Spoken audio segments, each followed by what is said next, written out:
All right. Good morning. I want to thank everybody for showing up.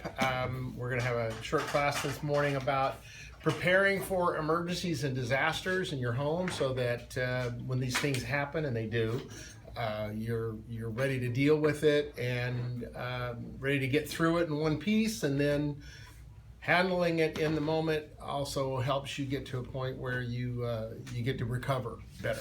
So the aftermath is not as disastrous. So everybody should have a handout. There's actually 3 pieces there. There's a copy of the slideshow that we're going to go through on top. That's the one we're going to go through a bit by bit. The other 2 pieces on the back, you can kind of put those aside for a moment, and I'll touch on those briefly at the end when we're almost done. Okay? Anyway.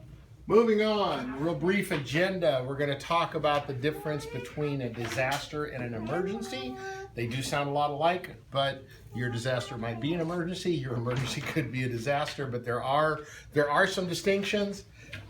You need to be prepared for both, and so we're going to talk about doing that. There's a lot of common ground, a lot of overlap, but some specifics for each side. We're also going to talk about planning ahead. That's kind of the focus of what we're doing today, so that you can set yourself up at home, away from home, and be ready to deal with anything that comes up. We'll be talking about in the moment, and that means when something goes down, when you have something big that happens, your immediate response, your immediate reaction, you need to think about ahead of time.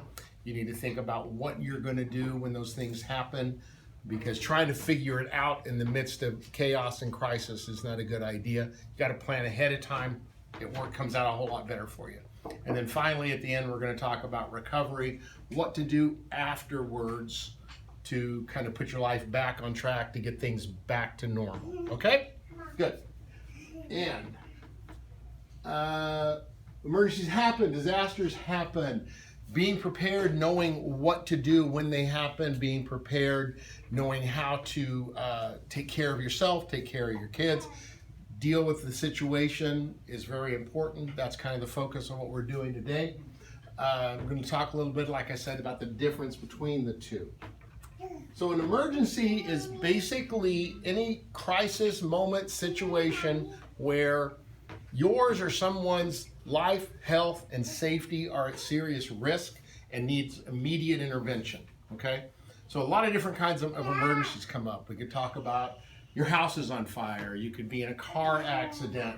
Somebody could be breaking into your house or your apartment in the middle of the night. That person could then attack you and assault you. Those are all emergencies. Some kind of damage to your house. A tree can fall on your house. Somebody could miss a turn in the road, run up on the curb, and park in your living room. I've known people that's actually happened to. So all of these are emergencies. Locking your keys in your car and not being able to go to the store is not really an emergency. Unless there's a kid. I was just going to say, unless there's a baby locked in the car. Now we're talking, because then we've got somebody whose life and safety and health are at immediate risk. Okay, so those are emergencies. And your response to an emergency is going to be more immediate and more specific. It's generally speaking, an emergency is going to be something that impacts you and your family and the close people around you. It's not necessarily going to impact your whole neighborhood. That's where a disaster comes in. A disaster is something that is bigger, is more epic, it's more widespread. It's generally going to affect a large area. Maybe a neighborhood, maybe a whole town, maybe a whole state, depending on how big and how bad it is. We think about the kinds of disasters that we hear about in the news, the things that come up. If you live on the East Coast, you live in the South, on the Gulf Coast, you're going to deal with hurricanes. The positive to hurricanes is you know they're coming because it's on the news for about a week or 2 before it ever gets there. So people have a chance to get out of the way. We talk about tornadoes, same thing in the Midwest and central states. You don't really have the kind of warning that you have with hurricanes, but usually there's some kind of heads up. There's a tornado warning going. People go live in the cellar until it passes. Sometimes when you come out of the cellar, the house is gone, but at least you're alive. That's the positive of that one. Floods and wildfires, excuse me. We do have to deal with wildfires here in California from time to time. Fortunately, most of them are in more remote areas and don't necessarily impact communities. but occasionally they do burn down into neighborhoods at times. Floods are not that big of a deal here in the state, in California either. Although if you get back in the Midwest and in the South, where they have the big rivers like the Mississippi and the Missouri, those tend to flood on a semi-regular basis. And when they flood, they're epic floods. They cover huge areas. Okay. The big one for us, obviously, is going to be the earthquake. We do actually have a couple of pretty major fault lines close to Bakersfield. Out to the east here, along the foot of the Tehachapi Mountains, is the White Wolf Fault. The last big earthquake on the White Wolf was in 1952, pretty much leveled downtown Bakersfield. The other one is kind of the granddaddy of earthquake faults, the San Andreas, that runs from Baja California all the way up north to north of San Francisco, where it heads out to the ocean. If you drive to LA, you're on I-5, when you pass Fort Tejon, the state park up there, you're driving across the San Andreas fault line. So if that one, I shouldn't say if, I should say when that one someday cuts loose, it has the potential to be a historic level earthquake that is definitely going to impact us here in Bakersfield. How big, how bad is all just going to depend on how much slippage there is on that fault line when it goes. Okay. We also talk about non-natural disasters, something like a civil disturbance or a big riot. Probably everybody remembers a couple of years ago, or about 3 years ago, all of the big riots around the country over the BLM issue and a lot of stuff that was going on there. Those things a lot of times happen in urban areas, big cities. They happen downtown in the business districts, but they can spill over into a residential area, and it can have the same impact that another disaster does, which is basically disrupting your normal life. Your business, you can't go to work, you can't do a lot of the things that you normally do. A lot of the services that are typically available aren't there anymore, or for a while they're gone. Okay, so we'll talk about some of those things that happen. A lot of times in a disaster, your basic utilities are gone. No power, gas might be out, your gas line in an earthquake, the gas line to the house might be broken. We'll talk a little bit more about that. Your water line, your water service may be out of order. If your water supply is dependent upon a pump applying pressure into the system, power goes out, you're going to lose water as well. I actually went through something like that some years ago. I lived in a neighborhood where we had 2 wells in the neighborhood, and our water supply came from those 2 wells, and the pumps had to be running in order to have water pressure. Pumps go out for whatever reason. There's about an hour's worth of pressure in the lines. We had no power for a week and a half, so we had no water for a week and a half. So that was a little bit different. Anyway, emergency services. Oh, and cell phones. If the power's out, cell phone towers don't work. If cell phone towers don't work, your phone's good for playing solitaire on, but that's about it. You won't be able to make phone calls. You won't be able to reach those emergency services. If you do manage to somehow get a hold of emergency services through something like 911, they're probably going to be overwhelmed. They're going to be so swamped with calls that they may not be able to get to you. I know nobody here is really old enough to remember the San Francisco earthquake in 1989, but I remember watching news stories about how emergency teams out in the field weren't even responding to radio calls from dispatch because they were so busy dealing with the people on the ground right in front of them. And they would work with one person and solve their problem and fix whatever was going on there. And before they could do anything else, turn around and there's somebody else. And it was just like that nonstop for about 3 days around the clock.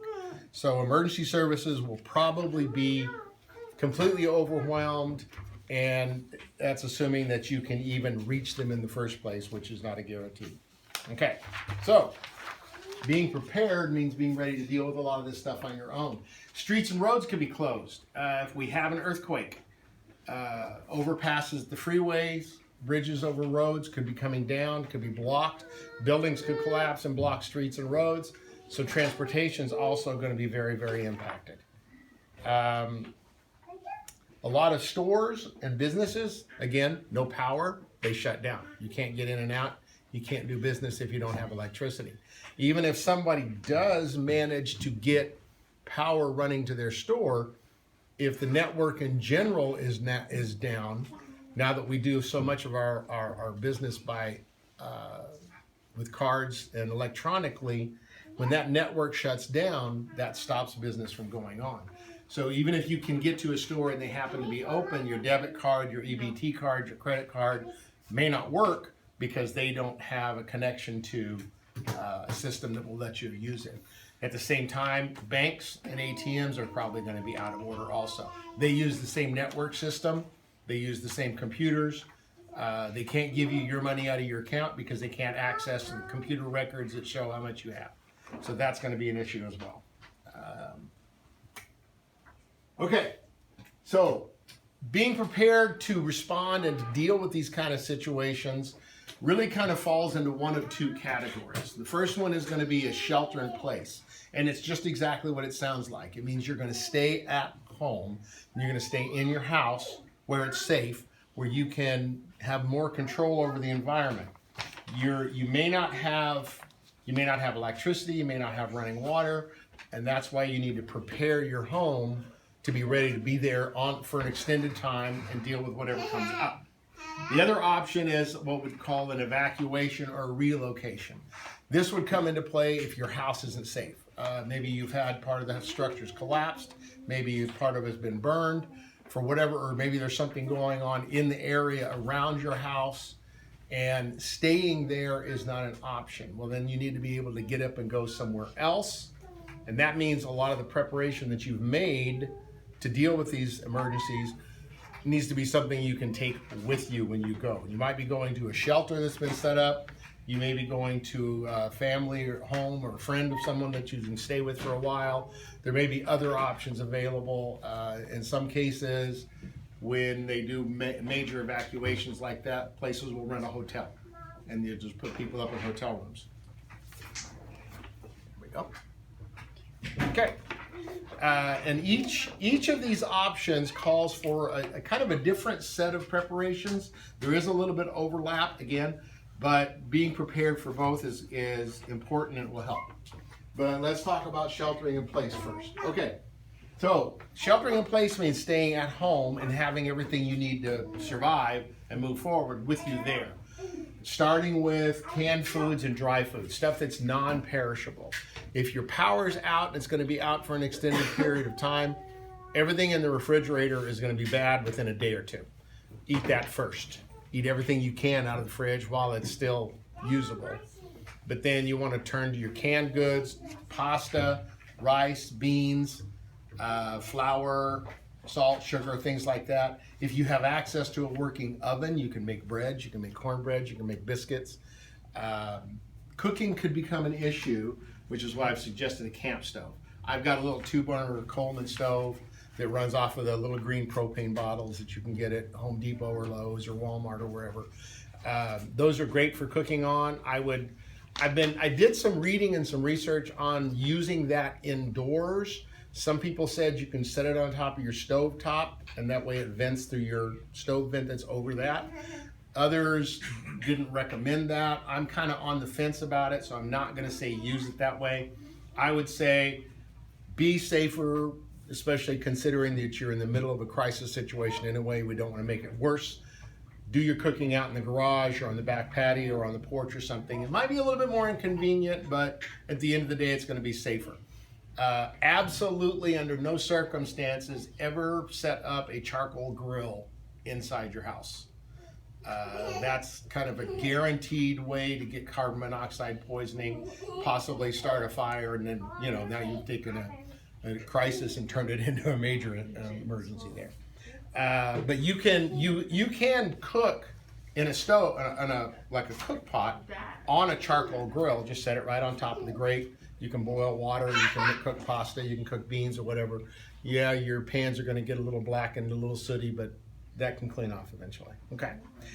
You want to make sure you have flashlights around the house and replacement batteries, because batteries run down in flashlights pretty quickly. I would say avoid candles simply because of the fire risk.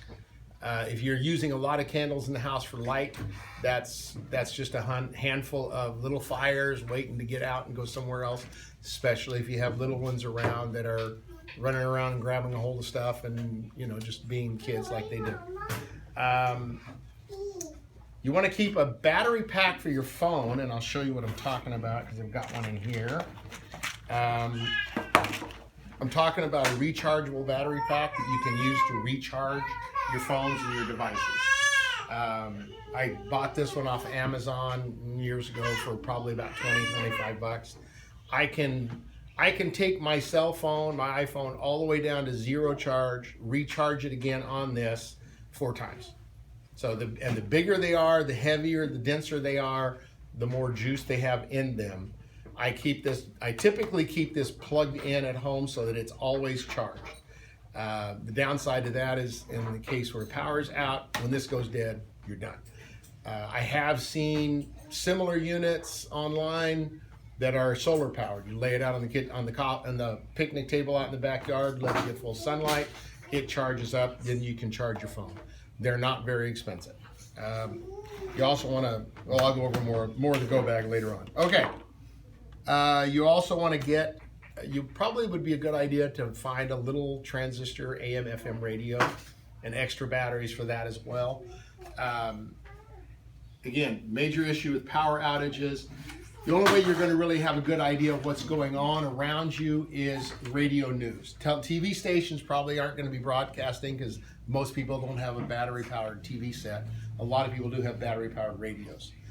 And most of the radio stations have generators so they can transmit even if the power is out.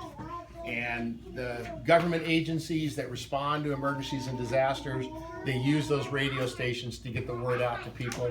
You'll want to listen to those on a regular basis because that's where evacuation orders come out. That's where information about shelters and other assistance are going to be. Okay?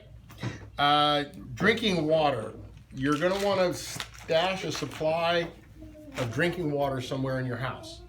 I would suggest for every adult in the house, you want to get like a case of half-liter bottles like this size. 20, 24 of them.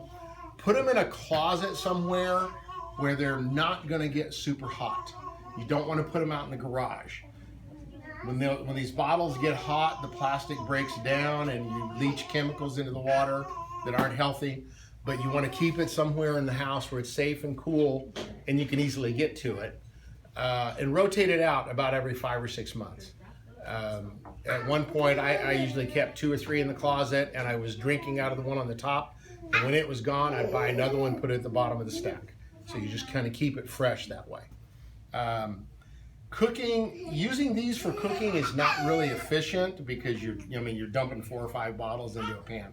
So at the same time, it would be good to get maybe 3 or 4 gallon jugs of drinking water. And when you go through that, when you're done with it, you can use the jugs to get fresh water if you have to. If you have access to a swimming pool, do not use the swimming pool for drinking or cooking. Chemicals in the pool water aren't really safe and healthy, and there's just not a practical, easy way to purify that water at home. You can use the pool water for washing yourselves, washing your dishes. You can use it to flush your toilet. The easiest way to do that is if you've got a big 5-gallon plastic bucket, keep a bucket next to the toilet. When you're done doing whatever you do, just dump a little bit of water right into the bowl and it'll automatically flush. If you really, really like pushing the button on your toilet or the handle, fill the tank up and flush. It's the same effect. Okay. Emergency cash. I know I mentioned earlier that in a situation like this, your ATM might not be working. You may not be able to use your EBT card or your debit card or anything. So it's a good idea to pull a little bit of cash out and stash it somewhere in the house. It's not, and I will be the worst one to say this about myself, it's really hard not to go grab money out of that stash when you need it and when things are short. But you want to keep it someplace where you're not going to access it very easily and it's not going to get lost. Yes, ma'am. How much cash would you suggest? A lot's going to depend on your budget and your needs and how many people you have in your family. When I do this on a regular basis, which I've been bad about it, I'm trying to get back to where I should be. I try to keep $100. Okay. Most of it in 20s, but some smaller bills just because. And I actually keep that money in my go bag, and we'll go over the go bag here in a little bit, rather than in the house. Because for the purpose of the go bag is when you got to go, you grab the bag and you go. If you've got your cash stuck in your underwear drawer and you grab the bag and you get out of the house, you get down the road and you go, I got no money, it's all back in my underwear. Underwear is nice and safe, but yes. So say like an earthquake happened Yeah. and your house collapsed. Uh-huh. You know, all the beautiful little water bottles we collected went to perish. Yeah. God Okay. forbid, right? Yeah. So what you're talking about is not a shelter-in-place situation. That's going to be a relocate, evacuate. So, yes, you're going to put this stuff in your house and you're going to have it there. There is the possibility that you're not ever going to get to use it because, like you said, the house falls down or it burns down. But when you're doing emergency and disaster planning, you do want to think about worst-case scenarios. You also want to think about less than. So, if we talk about a disaster and how bad it is in terms of, a scale from 1 to 10, and 1 is life is just as usual and nothing's changed, and 10 is everything's obliterated. If you plan for 10, you're great, because if you only get a 6 or a 7, you've got what you need. If you plan for 4 and you get a 6 or a 7, now you're in a bad situation. So the one time overthinking comes in handy. Exactly. Okay, so moving on. Talk a little bit more about water sources. And water is such an important thing because you can go for days and days and days without food. Some of us can go for even longer than that. But you go 3 days without fresh water to drink and you're in serious danger at that point in time. So fresh water, having water to drink is crucially important. So that's why we spend a little bit more time on it. So we talked about keeping a case of water. Gallon jugs are useful for washing and cooking. You can save the jugs and you refill them if you have a water source. Don't use pool water. We talked about that. If you hear an announcement or if you hear word from somebody that says, hey, the water supply that's coming out of the tap is contaminated, you're supposed to boil the water before you use it. Okay. If you get that kind of an announcement, what you want to do is get a pan of water, nice clear. Don't you do this if the water's got stuff floating in it. But if you've got cool, clear water, put it on the stove, get it hot, get it good to a good rolling boil like you would for making spaghetti or macaroni or something like that. When it's good and boiling, time it 1 minute. Let it boil for 1 minute. That's going to kill any of the germs or viruses or parasites or anything that might be in there that you can't see. Once that's done, set it aside, let it cool, and then you can pour it back into something like your leftover gallon jugs or whatever to use later on. I've heard that if you boil water like that to purify it, that sometimes it'll have an odd taste to it because you're boiling the oxygen and the other things that are dissolved. The easiest way to fix that is if you've got 2 pans, just pour it back and forth between the 2 pans a little bit. That'll help cool it down. That'll also help to aerate it and bring back that natural kind of water taste to it. Okay? All right. And moving on. So the next option for dealing with your emergency crisis situation is an evacuator shelter or evacuator relocate. So if something happens, like your house collapses or there's a flood coming or any of a number of situations that need you to get out of the house and be gone, you want to keep around someplace out in the open where you can grab it quickly and easily, what we call a go bag. And I've actually brought my go bag in to show you what I'm talking about.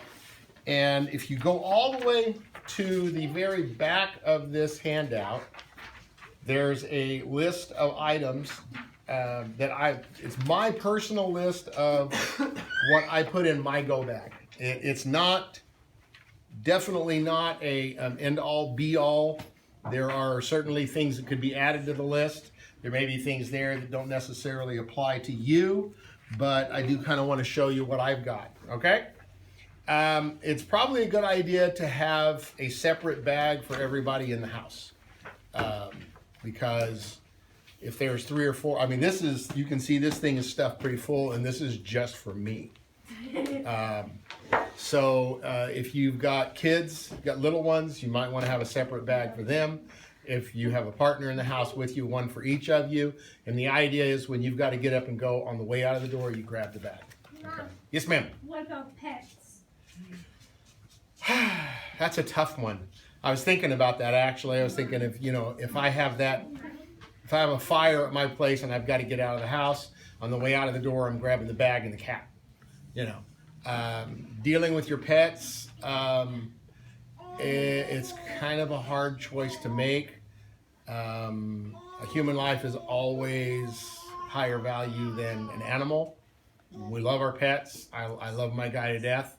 I would hate to lose him, but if it was a choice between me or him, hasta la vista. Yes, ma'am. So I know with pets it's recommended, and you go back to also have animal food. Yeah, for take a little bit of days. food. Yeah, Take a little bit of, bag up a little bit of dog food or cat The food or cats is whatever. not all that much. Yeah, Dogs. I would say get dry food Dry food, right. because it's going to be a lot easier to deal with. Same with medications for Yeah, animals. exactly, If they are having exactly. So going down my list of goodies in the go bag. I missed a piece there on this also. You want to before all this happens, you want to have a meetup plan or a call plan with the people that you live with and also with family away from the house, so that if you have to leave and you're not all together, you've got a spot to meet, a rally point, so to speak. So that if you and your partner's at work when everything goes down, you're at home. You have to leave the house for whatever reason. Your partner knows that he can go to, or that she can go to this place, and expect to find you there if that happens. Again, keep in mind, major disaster, cell phones might not be working, probably won't be working. And if they are working, they're going to be overloaded. A lot of the circuits are just going to be, because everybody's going to call everybody else, hey, did you feel that? Are you okay? What happened?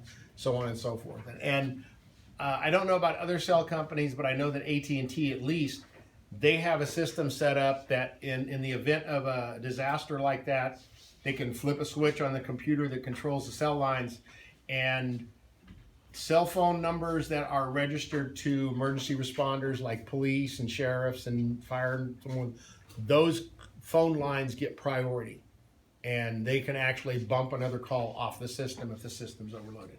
So it might be harder to make calls. So have a plan of where you're going to meet after the fact, but do that before everything happens. That way, if worse comes to worse, you're not at home, they're looking for you. We know, they're going to be over there at that park, or we're going to meet at this place somewhere else. Make it close by so you're not trying to spend 3 days getting there. But anyway, going through the list of stuff in the go bag: change of clothes and a pair of shoes.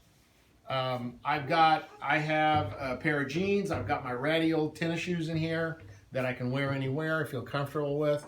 I've got a long sleeve t-shirt. My winter coat hangs on a peg by the door year round, 365 days a year. So that way, as I'm going out the door, if it's cold enough that I need a jacket, I can grab it when I go. I don't have to go find it in a closet someplace. Okay. Extra socks and underwear. I've got one change of clothes in there, and I can wear those jeans for a week if I have to. Ditto on the t-shirt. I can deal with that. I can't wear the same pair of underwear for a week. Okay? So I have 2 or 3 pairs of underwear and 2 or 3 pairs of socks. If you can change your underwear and your socks every other day, you're going to be a whole lot happier, a lot more comfortable. You're probably not going to smell as bad. Bathing might be an issue during this time frame. So there we go. Anyway. Wet wipes. I'm talking about just a little, a handy wipe thing, like you would use for a diaper for a kid, or just to clean your hands. Not necessarily a sanitizing wipe, but just something to help you get clean. And you probably want to go with the kind that are individually packaged, like in a little envelope, simply because those are easier to manage. If you have the kind that are in a tub or a bottle, that may leak inside your go bag. Plus, it takes up a ton of room. I've got a handful in here. I'll show you those in a few minutes. Non-perishable snacks, nuts, trail bars, trail mix, things like that are easy to store and will last for a long time. Avoid anything with chocolate in it. Chocolate's a great energy food, but if you're storing your go bag, it's going to get hot sometimes. Chocolate tends to melt. It gets messy. And also, if it's in storage for a period of time, it tends to break down and it's not very good. So I would say avoid the trail bars and things that have chocolate in them. You want to look for something that's high protein, high fiber, not a whole lot of, not as much sugar as possible. Okay. We already talked about the battery pack and cables. Take extra cables because charge cables die on a regular basis. I mean, I have to replace mine about twice a year, it seems like. Okay. Flashlight with extra batteries. I've got my nice little LED light there that shines up pretty good. I've got an extra set of batteries for it somewhere. I forgot to put them in the bag this morning. I'm bad. I'm sorry.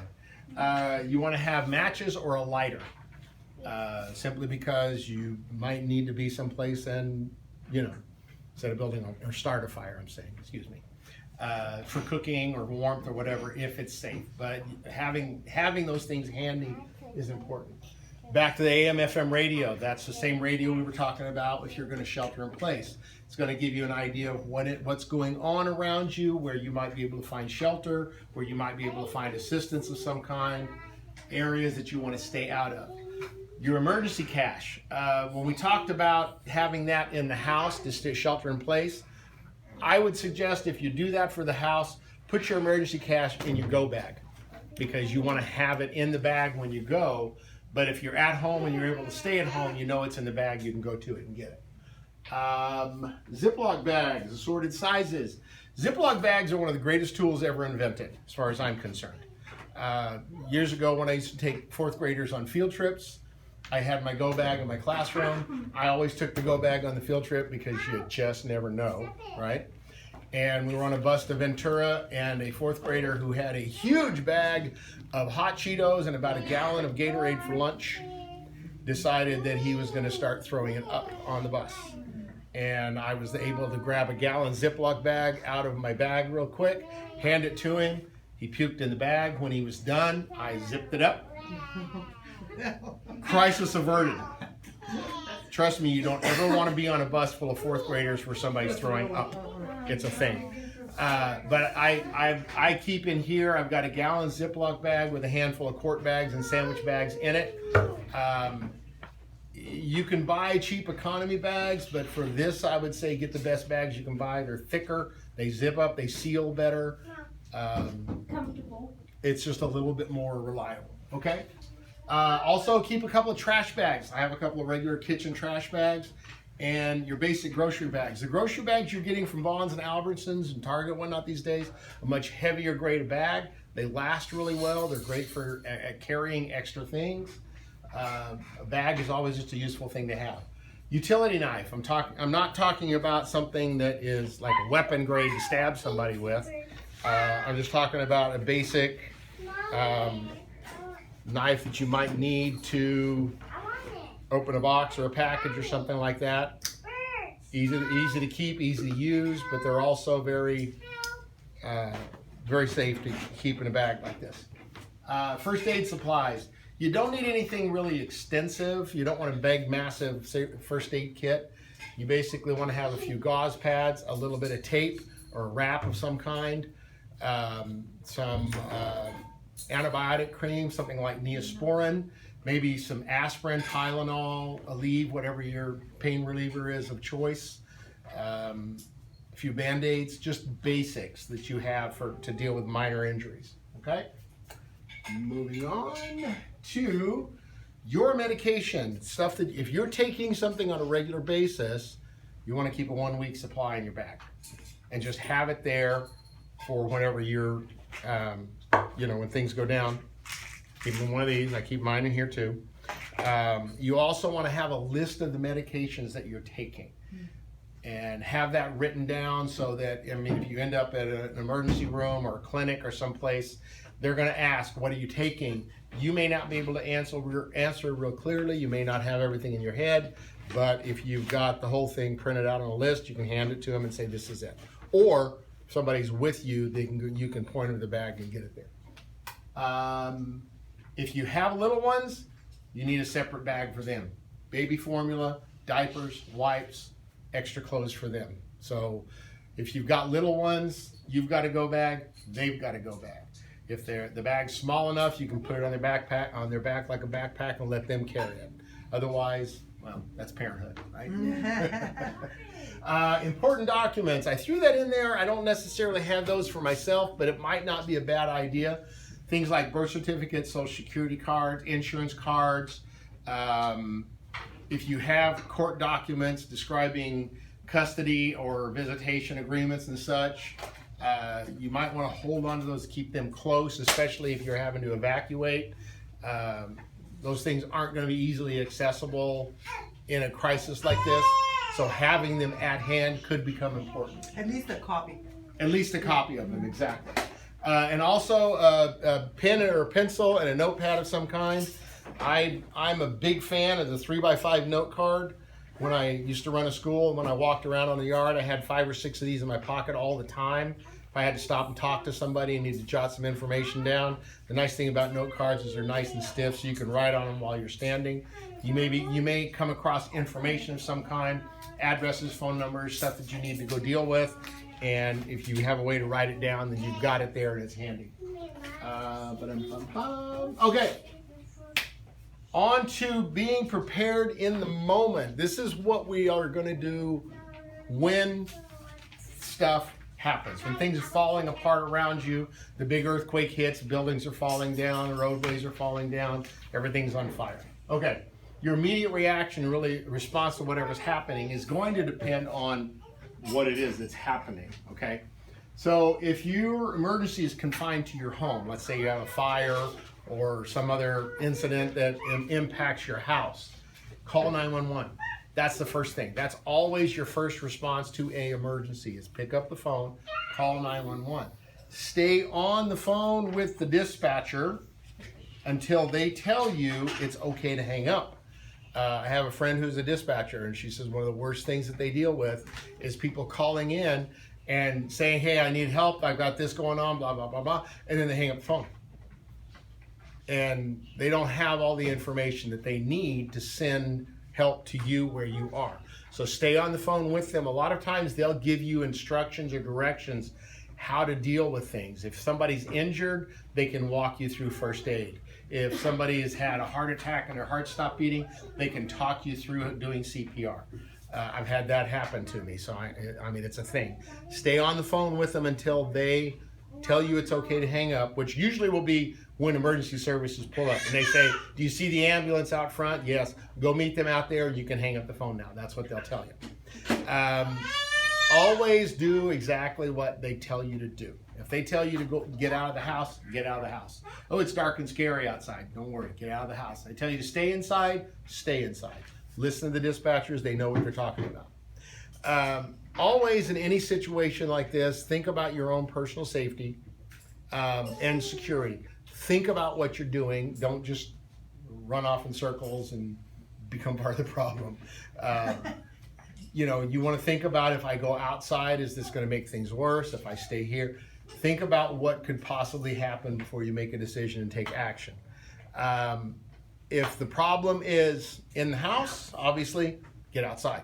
If the problem is outside, stay inside. If the problem's outside, you don't need to be out there watching it. So just stay in the house.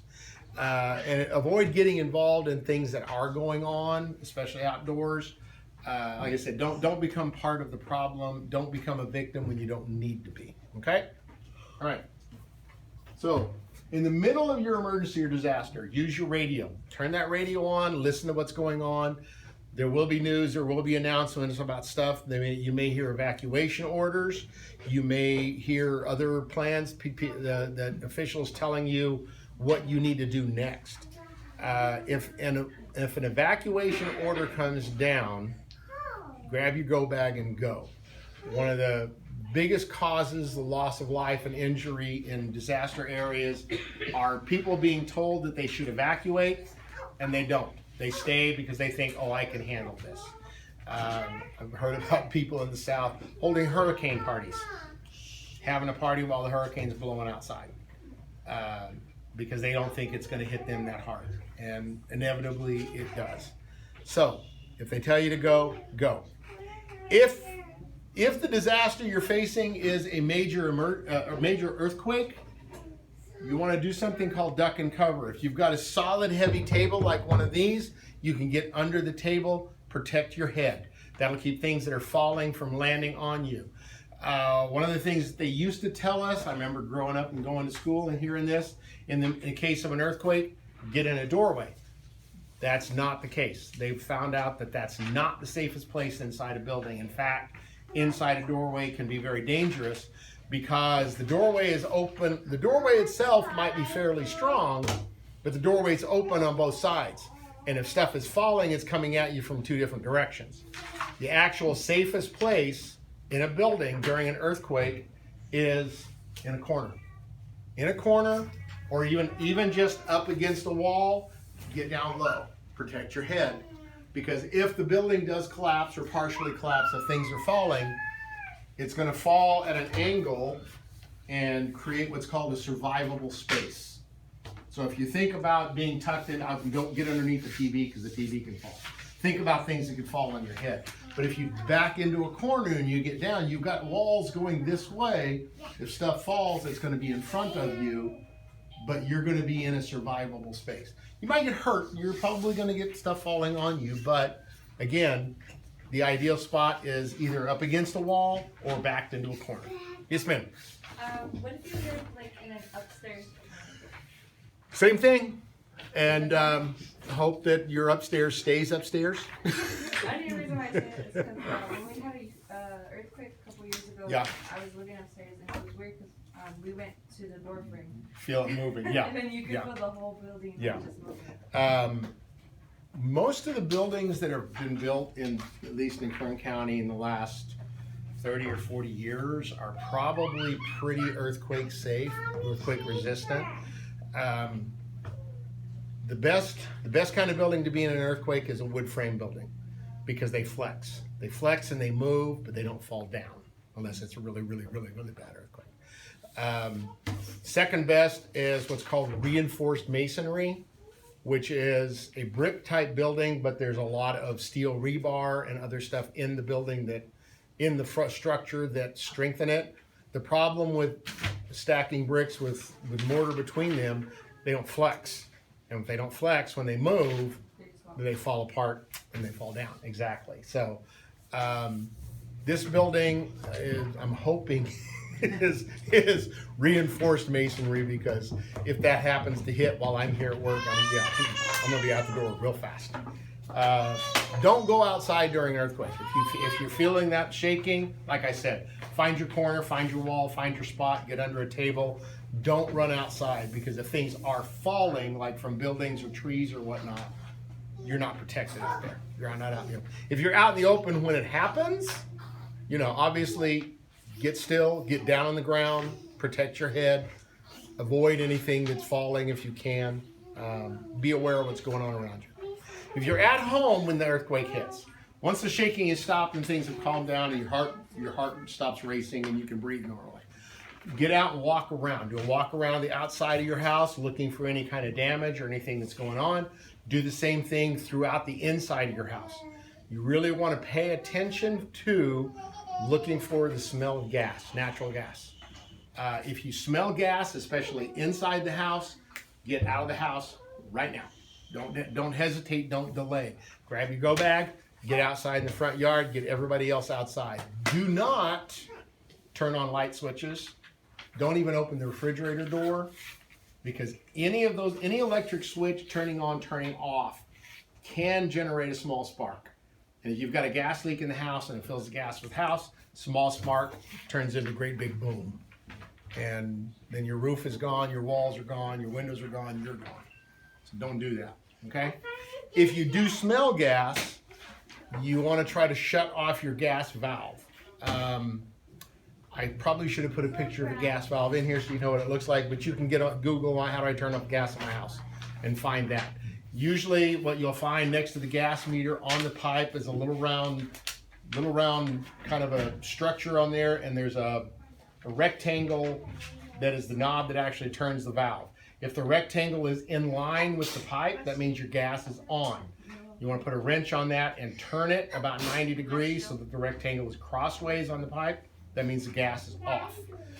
You can actually get an emergency wrench at Home Depot or Lowe's. I used to have one. I kept it tied with a piece of wire to the gas meter.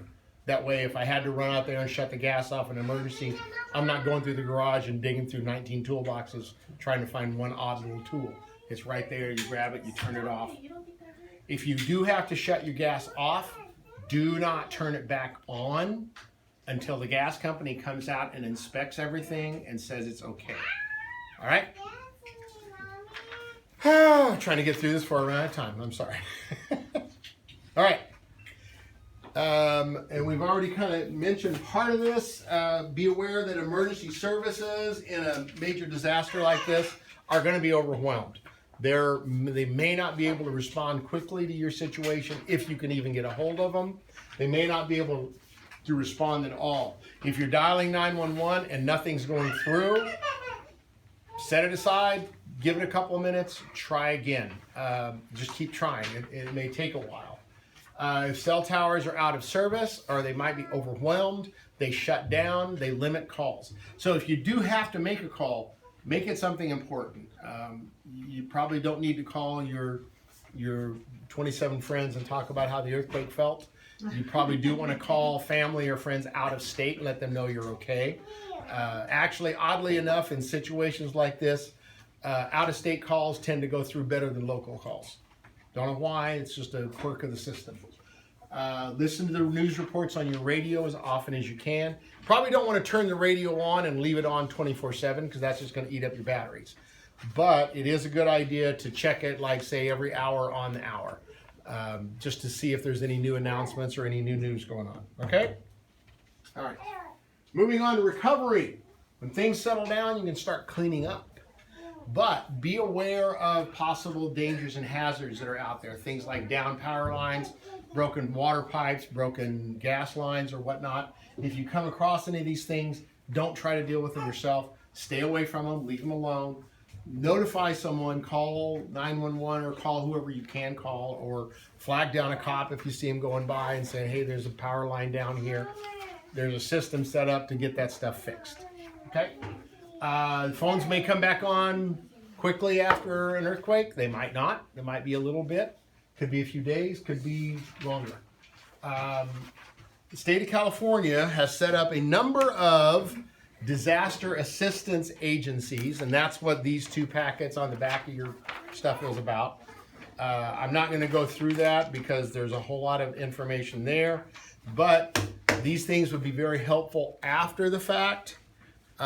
For just getting through recovery, everything from financial assistance to food to housing support, so on and so forth. Also, the local Red Cross is a good resource in an emergency, in a disaster. They will typically be setting up shelters and setting up food kitchens to feed people. They can also help if you lose your home to a fire. For some reason, that's a special gig for them. If your house burns down and you've got no place to go, you've got nothing else, go to Red Cross. They can give you some information. They can give you some guidance and some help there. That's the Red Cross's phone number and address here in Bakersfield. And with that, I'm pretty much done with my presentation. Do we have any questions? And you want me to go through the go bag and show you everything I have? Okay. All right. I'm amazed that I can stuff everything in here sometimes. Oh, like I said, Nuts. mixed nuts. I got to keep those away from Stephanie. She's got a thing about those. I do my own. I make my own. I just go to Winco and just go through the bulk tubs and pull out things that I like to see in a bag of nuts. It's a lot cheaper and I get stuff I like. Yes. So, like, what about a sleeping bag? Sleeping bags are good. They're kind of bulky. If you've got one and you need to go, take it with you, definitely. And thankfully in Bakersfield the climate is somewhat Yeah, mild. climate's It's probably mild. different if you would live in Colorado, where you have concerns about freezing and things like that. Thankfully Bakersfield. Yeah. I do have I've got a little blanket that I keep. It's not really big. It's not super big. It's not, it's not real thick and heavy, but you know, better than nothing. Absolutely. I don't know how I left this off the list. This is Oh, gold. toilet paper. This is gold. I have friends who served. I have friends who served in Vietnam, and I also have friends that served in Iraq and Afghanistan. And those guys talked about how they would kill somebody for a roll of toilet paper at times. And if you have some, you keep it close and you keep it safe. And if somebody needs some and you're going to share, they owe you big. So this could be gold, literally. Okay, so here I'm talking about not having chocolate in your snack bag, and I've got your chocolate. But I've also got a Cliff Bars are good because they're real high in protein, high in fiber, which is something important you need to have. There's my collection of Ziploc bags. Oh, and my handy wipes. So, you know, something in an individual wipe like this. Okay. And you can get them by the box at like Target or CVS. Yes? And first aid? First aid, I don't have a first aid kit in here.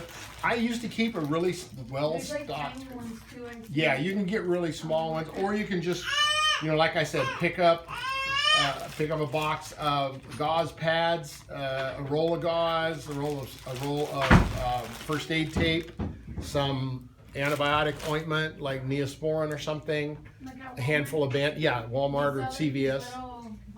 Exactly. Pretty much everything. But Yeah. You can buy a pre-made kit. You don't need to get a super big one. You don't need to spend a lot on it. Or you can just kind of build your own, which is what I usually end up doing. A towel. Towel is crucial. I mean, towel, you can roll your towel up and use it as a pillow. You're gonna get wet. You're gonna need to dry off. You want to get clean. This is gonna make it work. Anybody ever see Hitchhiker's Guide to the Galaxy? Because the number one rule of traveling through the universe is never leave home without your towel. It's the thing. And my jeans, and my shoes down there in the bottom. And if you know how to pack, you know that you shove your underwear and your socks into your shoes. Save space that way. And then I've got my cards and a pen. And I've got my flashlight and my medicine. I've got extra cables. I also brought an extra cable. I put an extra cable in here to charge this thing if I have access to an outlet. So that works. Trying to think of what else I have in here. My knife and my lighter. I've got a couple of bottles of water. And that's pretty much it. It works. Does what I need it to do. I've never had to use it, which I'm okay with. I'm okay with never having to grab a bag and run and hide for 3 days. But I do tend to take it with me when I travel. I'll throw it in the car just because. Even if you forget something. Right? Yeah, even if I forget. Yeah, if I forget something, or you know, if you're out and about, you're on the road, and you know you have a accident with the car, or, you know. And if I'm traveling anywhere more than about 30 or 40 miles from home, this is usually in the car. Okay?